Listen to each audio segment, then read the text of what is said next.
نو لومړی به ورشو سنیپس ته. سنیپس کې به خپل تصویر اپلوډ کړو، بیا ټولز، بیا سلیکټ یو چې وکړو، ارینجمنټ به وکړو چې زموږ مخ او د لاسو رڼا څومره پکار ده، رڼا برابرۍ. دې نه بعد دا موږ په کپړو شو لګولی چې کپړو کلر چینج کړئ، را چینج کړئ د تصویر مطابق چې کپړو کلر څومره چینج دا وکړئ که ولاړ به شي تاسې لوکس ته. لوکس هم چې اوپن کړو بیا به داسې چالو کړئ چې وبه ګورئ چې کوم څه برابر راځي، نو هغه به بیا تاسې سلیکټ کړئ څنګه بیکګراونډ ته یادول غواړئ تاسې. دلته به چې کله تصویر راغلی نو دا بیکګراونډ به خړ پاتې کوي، خپل تصویر چې څومره دی که نه برابر ورو دا به چې کوي کټ کوي چې تصویر پاک پاتې شي، شاته بیکګراونډ زموږ څه خړ غونده کې پاتې شي. صفایي خیال به څه وساتئ، ورو به صفایي وکړئ او د تصویر کپړې او مخ دا به ترې پاک کړئ.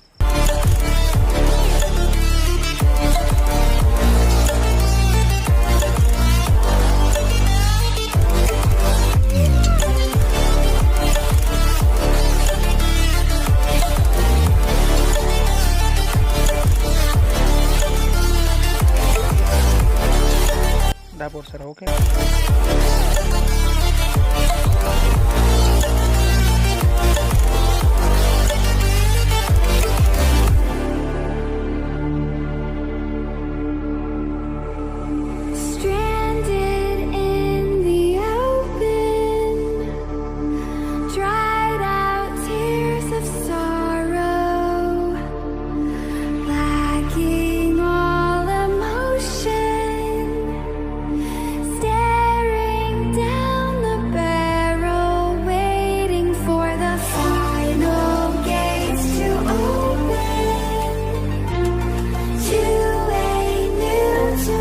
دلته به بیکګراونډ دپاره ډبل ایکسپوژر باندې کلیک کړو، تصویر به وګورو، تصویر به راوړو دلته بیکګراونډ دپاره.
بیکګراونډ دلته کې زموږ څه صحیح شو. اوس به د بیکګراونډ چې کوم دغه صفحه راځي یعنې کوم ځای سیټ کېږي زموږ سره دغه پروسس باندې موږ بیکګراونډ وګورئ چې څنګه زموږ سره صحیح راځي. نو چې کوم ذات هم خوښ شو هغه ذات اوکې کړئ او کلیک یې کوئ، وګورئ چې کوم یو صحیح راځي هغه پې سیټ کړئ.